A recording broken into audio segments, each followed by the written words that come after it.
This video is going to show you how to make a trend line equation using Excel that you can put on your science fair project display and really impress your teacher. So you got results from your science fair project, and if you graph them on the x-axis, the y-axis, maybe you have some sort of a jiggly blue line like this. Well, wouldn't it be nice to make kind of a straighter line, or perhaps a curve, that has an equation on it? And that would look really sweet, and it would be a really nice thing to do because actually when you were doing your whole science fair project, you were proposing that there was some relationship between x and y. Your hypothesis was if x, then y will happen, probably. And what you're saying is that there's a functional relationship. You were guessing that if x happened, then y happened, and that's basically what a function is. And a function can be expressed as a table of values, like a chart of data, or an equation, or a graph. And you've naturally discovered a whole bunch of values for your table, you've graphed it, and now it would be really nice to express that graph as an equation. Now don't feel bad if you don't have a perfectly straight kind of positive correlation like this is.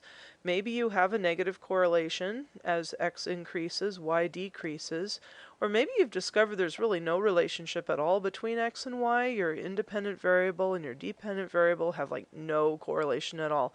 If that's true, that's okay. Don't worry. That's natural, and you've discovered something interesting.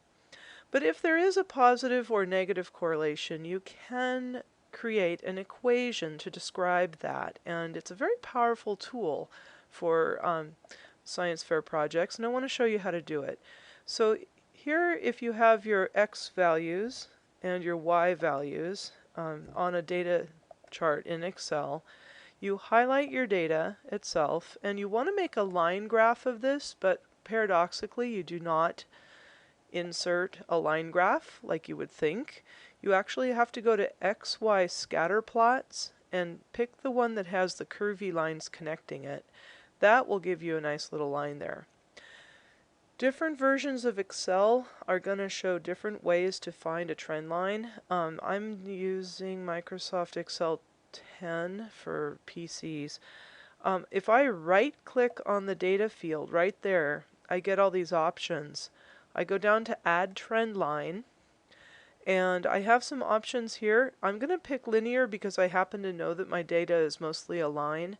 But maybe, okay, so for in junior high, probably you're going to have the most maybe you would do would be polynomial, maybe order 3. That would mean there would be some curves involved there. Possibly exponential if you're doing, like, say, bacterial growth. Generally, it's going to be linear or polynomial. And then hit Display Equation on Chart, and then close. So there's an equation, looks nice, but don't stop there. Your teacher's going to know that you just did that and didn't think too straight. Look at the numbers and round them to what makes sense. If in your data you were measuring to the nearest whole unit, then round your data here to the whole unit. For example, in here my data set is all rounded to the nearest whole number, so I'm going to round 1.8233x to just 2 because otherwise I have too much precision in there. And that 2.0053, I mean, I can't really say that there's like 3/10,000ths of an accurate value, so I'll just round that to 2. And now I have something that says y equals 2x plus 2, and so that's very nice. I like that. But even better, I could write whatever y is in words. Like, let's say this was, if y represented the number of flowers on a plant, and x represented the amount of fertilizer I put in the plant, on, say, grams of fertilizer on the ground, then I could say the flowers equal 2 times the grams of fertilizer plus 2.